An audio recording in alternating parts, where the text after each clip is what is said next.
because they're doing more shopping online. And then, of course, you also have to anticipate that your advertising costs are going to go up. Acquisition costs are already going up. So you just want to be prepared for that. And if you kind of take this stuff to heart now, and then it's going to serve you well over the course of this year, and you'll be less susceptible for some of these crazy changes coming.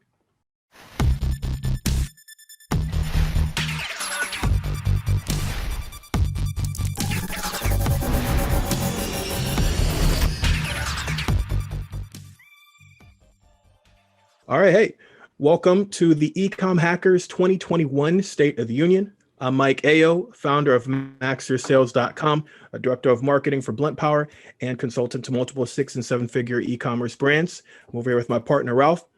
Yeah, Ralph, talk to him, man. Yeah, man, I'm Ralph, the owner of Eclipse Digital Agency, where we focus and specialize in e-commerce traffic growth and overall e-commerce strategy and specialization. So definitely looking forward to talking about what's new in 2021 in terms of e-commerce state of the union. Oh yeah, I mean, today we really want to talk to you guys about, the latest and greatest in the e-commerce world, kind of what's going on. Want to highlight some of the biggest opportunities and threats that sellers like you need to be aware of for 2021.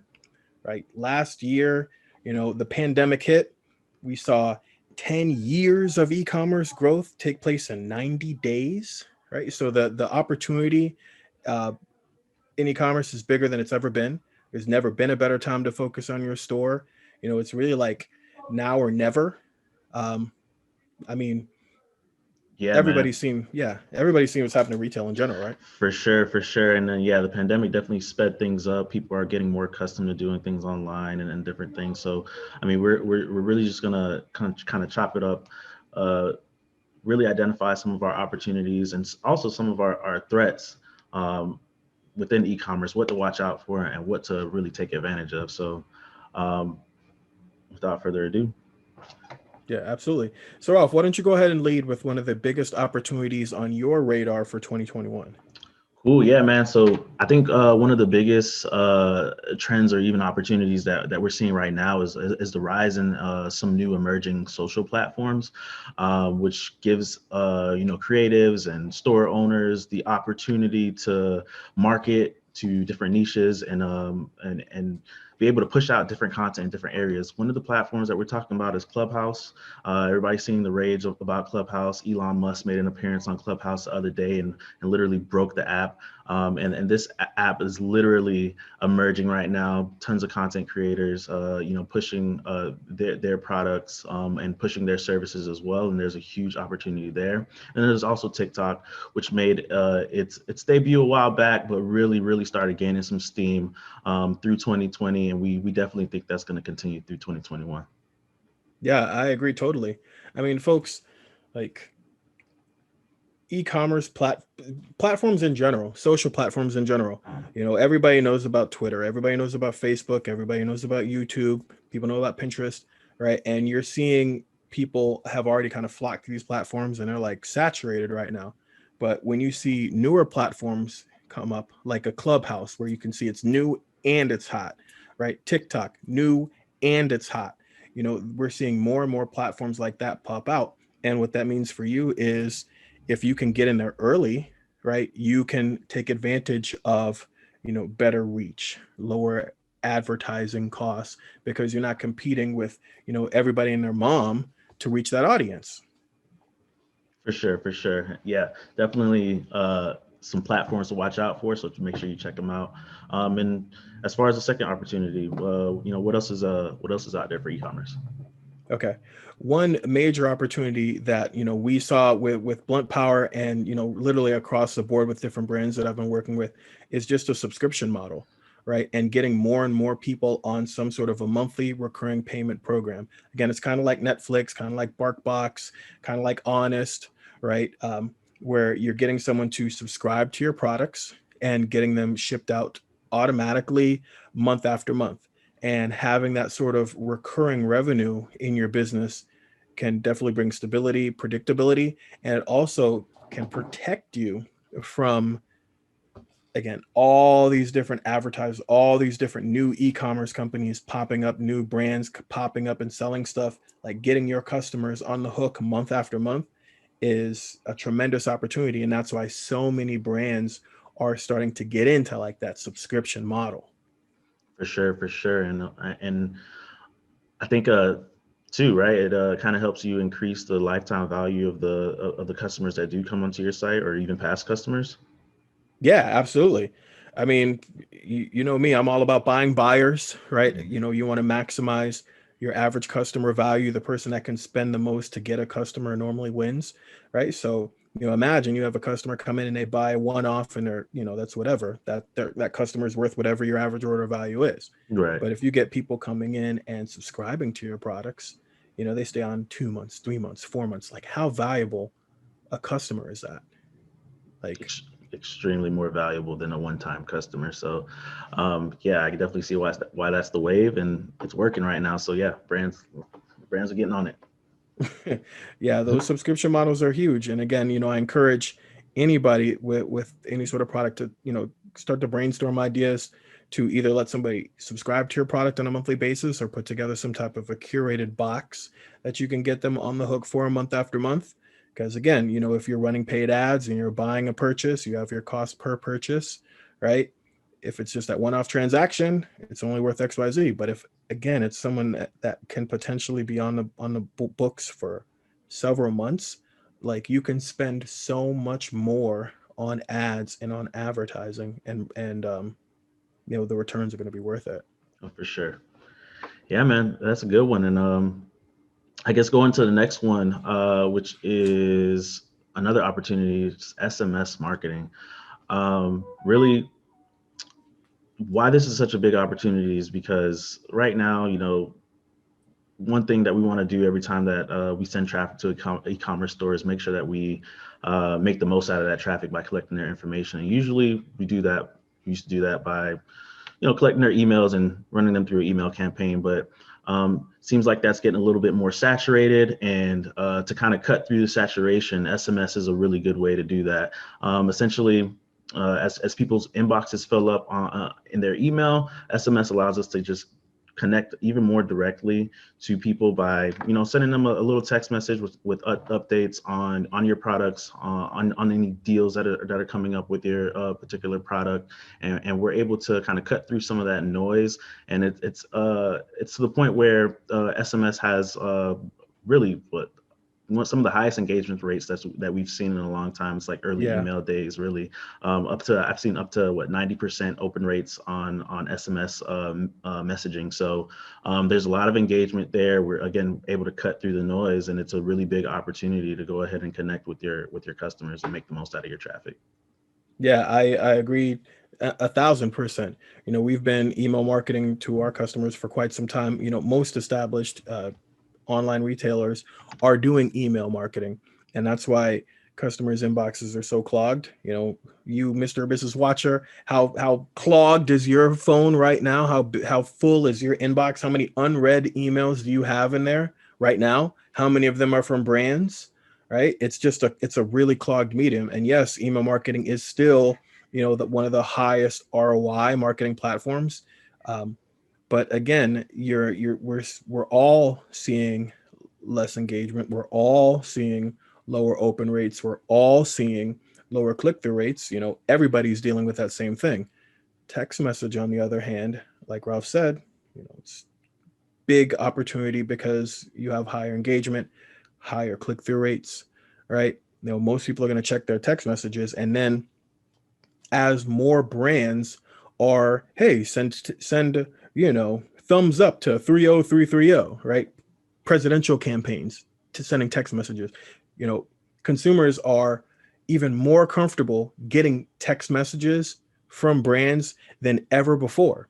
So now's your chance to get your clause in early, start building up that text message database along with email, and that way when you see sends, uh, you know, you can cover more of your audience than you could before. Like for example, when we're sending out broadcasts, you know, I know what my open rate's going to be, right? You know, I can see anywhere from 10 to 20% open rate on an email, right? 20 obviously being like a good email. text messages, you send that and, you see spikes in your sales. Anytime we send a text, it's like shoots right up. So it's totally worth it. If you're not doing it now, you need to get in, because that is where follow-up is going. Awesome. So another big opportunity that you folks need to be aware of, I know we're paying close attention to it, is just the new marketplaces that are starting to pop up, right? And what's going to be really important for brands this year is a more omni-channel approach, right? More and more people are opening their own stores and their own Shopify stores, and you're seeing a lot of like small stores all over the place. Customers are getting more inundated with options, but now you're seeing bigger platforms, kind of like malls and flea markets, but like online. So Facebook Shop, right? Facebook Marketplace. You're seeing Walmart is going to become a huge player in the game, kind of like how Amazon is. Walmart is opening up their marketplace. They're going to be taking more and more like vendors and sellers on their marketplace, and Walmart is about to be like another Amazon or another eBay.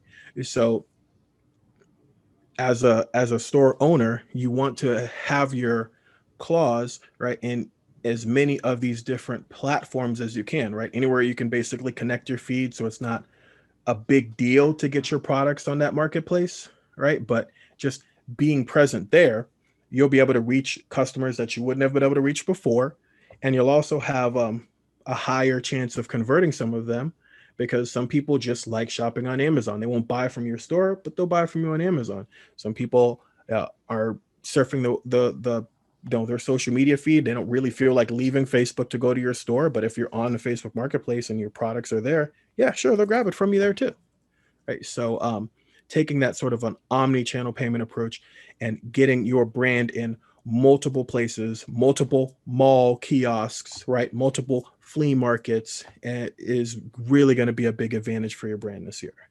Yeah, for sure. And the sheer amount of traffic these brands bring, it just makes sense to get in front of those customers that end up coming on to those platforms. Like again, an Amazon, a Walmart, and even Facebook Marketplace and even Google have their marketplaces that they are pushing as well. So when the big players are doing it, that's the direction things are going in, and all the big players are leaning towards creating marketplaces where people like me and you can add our products and make them available for everyone to see.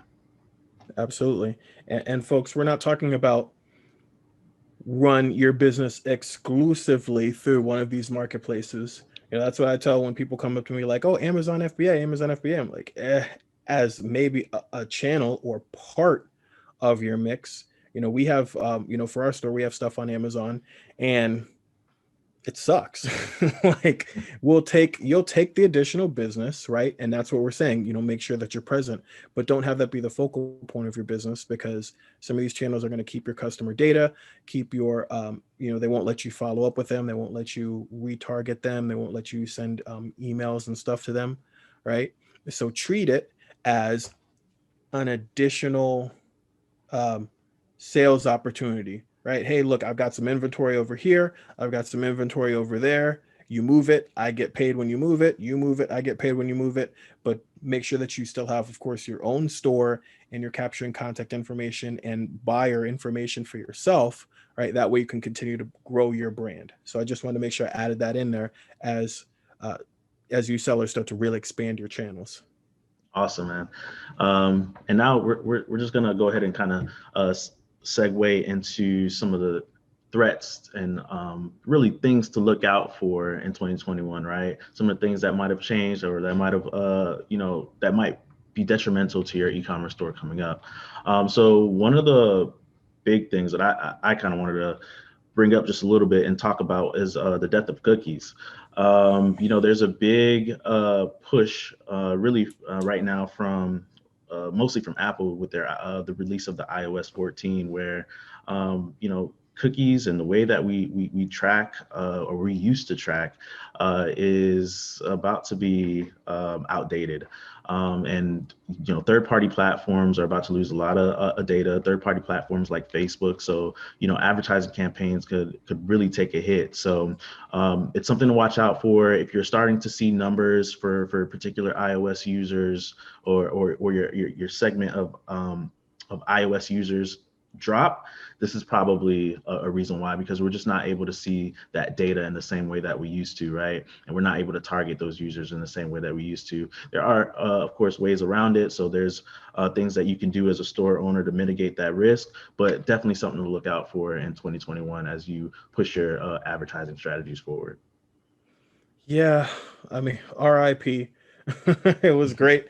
Yeah, folks, this is the reason why you'll see stuff like DuckDuckGo and all these other like more privacy enhanced browsers and stuff like that, because so many of the social platforms and channels just capture so much data. I mean, it is what it is, right? That's how store owners like you can reach out and find customers. It's not that different than like TV or radio, right? If you watch BET, they know what they're going to target you with. If you're watching Lifetime, they know what they're going to target you with, right? So it's an extension of that. But because, you know, some of that data has been misused and they're just taking away too much of it, right? We're seeing it clamp down. What that means for us, Apple's really pioneering the way. They have that like default setting where like cookie tracking is off. So now it's going to become harder to retarget these people. It's going to become harder to do like personalized advertising and messaging based on specific products and specific actions that they may have taken, right? That doesn't mean you're going to lose all your visibility. Like there's always going to, like if someone's been to your site, you're going to know when they've been to your site. And just look, speaking with like our Facebook rep, there are going to be ways that you're still able to kind of get some data on Facebook, right? You can set up different campaigns, like they have different conditions, and they'll be able to track like very specific actions, right? And then I also know that they're looking to put like a pop-up notice for Apple users to remind them to kind of turn the tracking back on. So yes, we're seeing you know an impact to our tracking, period, point blank, right? But that doesn't mean it's the end all be all. What it does mean for you, though, is to make sure that you are capturing the contact information of every click, right? Of course, you want to retarget, but hey, get them on an email list, get them on an SMS list, right? And in that way, you have control over the lead, you have control over the buyer. So even if you don't have all the cookie data, hey, it's still your person. If they bought something, if they looked at something, you can still track that. For sure, man. And yeah, so it's not the end all be all. So it's not like there's nothing to do from here, but we just have to kind of move and adjust accordingly. And we can get into a little bit more about that, but let's kind of go on to our next threat. And what did you have as the next threat, Mike? It just kind of piggybacks off what we were just saying, right? You More and more people are running ads now. You have more and more people abusing the system, and that's going to lead to increased regulations, right? As more people are advertising on the different advertising channels, you're going to see them clamp down more. For anybody that's advertising on Facebook, you remember how things were back in 2016, like it was the wild west, right? You could run all type of ads. There were people drop shipping directly from China, right? And then Facebook slowly but surely really started to chop down, deactivate accounts, and it made it more difficult, right? Thanks to this most recent presidential election, obviously, there are more and more people paying attention to these different platforms, to these different advertisers, and more people are trying to get into advertising. So, of course, you're going to see bad actors abusing the system, and you're going to see uh, these platforms with less tolerance, right? So you're going to see more accounts being deactivated or ads being disproved than before. You're going to see it on Facebook. You're going to see that on YouTube. You're going to see that kind of across the board because there's going to be so many new people that don't know what they're doing, coming in and kind of messing it up for everybody. So you want to make sure with every platform you're advertising on, you pay close attention to what their rules are, what they'll let you approve, what they won't let you approve, and you want to do a very good job of sticking to that so you can avoid like the ban hammer or getting you know, deplatformed or whatever. Right, right. Yeah, for sure. So yeah, increased regulations. You want to watch out for them. Make sure you're constantly staying up to date with the policies and regulations of the platforms that you're choosing to advertise on. They're being updated. They're being updated quite frequently just to kind of keep up with the direction, that things are going in. So, that's kind of how you keep yourself safe. Just be informed. Absolutely. All right, man. Okay. So as far as the next threat, though, this is actually something that is a byproduct of some of the things that we talked about earlier in terms of people being more comfortable with shopping online, especially because of the pandemic, which caused users just to be um, you know relying on online resources more and more, and also more and more entrepreneurs coming on board, is that there's a increase in customer expectations in terms of what they expect from a particular type of store. Back in the day, there used to be a bunch of dropship stores that used to take maybe 2 to 3, 4 weeks to get a product, and it used to be okay. But uh, due to increased competition, increased demand, um, that just doesn't fly anymore. So customers expect to get their packages. Sometimes a week is a stretch, right? Amazon has led the way into making sure some people get it on the same day. So the expectations around things such as shipping time, things such as return policies, or warranties on particular products are shifting and changing, and the standards for them are changing as well, and the expectations of customers as they come to your online shops are going to be a little bit higher. So we want to make sure we're paying attention to those expectations and making sure we're meeting them, because if you're not, that's a huge threat to your store and the success of your e-commerce brand. Yeah. Again, more competition, more people around. People, everybody's throwing up a Shopify store now, right? And advertising it on Instagram. Um, and like Ralph said, more people are shopping online, so they are starting to have, they're they expect your store to look a certain type of way when they arrive. They expect your navigation to appear a certain type of way. They expect your contact information to be in certain places. They expect you to have, a clear shipping policy, a clear returns policy, right? They expect you to have, a fast site, right? Nobody's going to sit around and wait on a slow site. There's just things that, you need to make sure when you're looking at like a big brand and you're seeing common themes across big brands, and then you look at your store and then you don't see those same elements. Yeah, your buyers are picking up on that too, and they'll are going to be that much faster now to weed somebody out, because there's so many stores. They're going to come look, oh, this doesn't look legit, oh, this looks like, my homegirl store, my homeboy store, right? Oh, this, they just do up this store. If they don't know you to support you like that, then they're not going to waste their time doing business with you. So you need to, regardless of how big your store is, it needs to look and function like a seven-figure brand, so that way customer expectations are met. For sure. Right. And then another threat that is going to be really important and everybody needs to really be aware of, and this big one here, um, as more advertisers start to hop on these platforms. Again, we talked about this earlier. Like, more people are getting on Facebook, more people are getting on YouTube, more people are realizing, hey, I can run paid ads and reach my customers today and not wait 6 months to try to build my business organically. It's driving acquisition costs up, right? Big retailers are realizing, hey, our advertising ROI from TV is not what it was 15 years ago. Let's shift that spend online, right? And we're all, whenever you're doing paid advertising online, you are bidding, right? You are bidding against somebody else to get the click.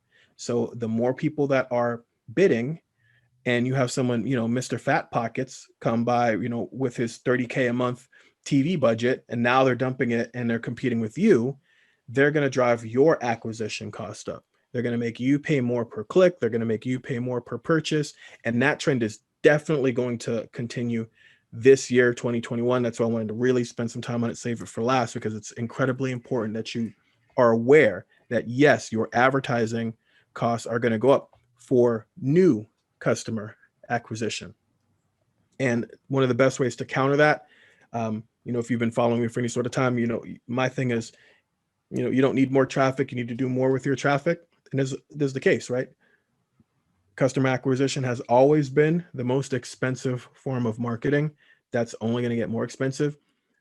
More than ever, you need to be building your own follow-up list, right? You need to be getting people onto your emails. You need to be getting people into SMS. You want to be able to retarget people that have been to your store, retarget people that are on your email list, because while acquisition costs are going to go up to reach new people, your warm advertising costs are going to go down because these platforms are becoming more efficient, and you're not competing with everybody to reach your warm traffic, right? You're bidding to reach people that have been exposed to you. So investing more time and resources into people that have been exposed to your brand, people that have bought from you before, that's where you're going to generate more ROI in the future than maybe you were relying on before. Like before, maybe you could make pretty good money on the front end or acquisition, new customers. You could still do pretty good there. That number is going to come down. Your ROI and code is definitely going to come down this year. So you really need to be moving some of your advertising budget to warm and hot. Does that make sense? For sure. And yeah, making sure that you have those systems in place to capture that, and making sure, again, you're utilizing these campaigns. So that's definitely a big opportunity within a threat, but essentially something to watch out for as we start seeing the ad cost increase. Yep. And folks, those are the biggest opportunities and threats that we see on the radar for 2021. Again, opportunity wise, you've got some of the new social media platforms that aren't oversaturated yet. Your Clubhouse, your TikTok, check those out. There's the opportunity to create your own subscription, monthly recurring income programs. That's going to help protect you, generate that consistent revenue. SMS, text message marketing is a major opportunity for you folks to really dive in and take advantage of moving forward. And of course, going omni-channel as more platforms open up. Again, it's pretty simple to get on them, like connect your feed and it'll pull your products, and now you can take advantage of that. And then from a threat perspective, again, the cookies and how they're going to be clamping down on how much data you get as a marketer and a business owner. You need to be prepared for that and how the change is going to have. Of course, again, you're going to see increased regulation because there's going to be so many more advertisers. You just got to be prepared for that, play by the rules more now than ever before. You've got the increased customer expectations, right? Because they're doing more shopping online. And then of course, you also have to anticipate that your advertising costs are going to go up. Acquisition costs are already going up. So you just want to be prepared for that. And if you kind of take this stuff to heart now, and then it's going to serve you well over the course of this year, and you'll be less susceptible for some of these crazy changes coming. For sure, man. And thank you so much, man. I think we went over a lot of good information here as far as what to look out for in 2021. If you guys want to hear anything else or want us to dive into something a little bit more, make sure you comment on the video, drop a comment, a question. If you like what we did today, go ahead and like the actual video and support and subscribe to the channel as well. So that being said, man, enjoy 2021 and yeah, capture these opportunities and watch out for these threats. Oh yeah, thanks for watching.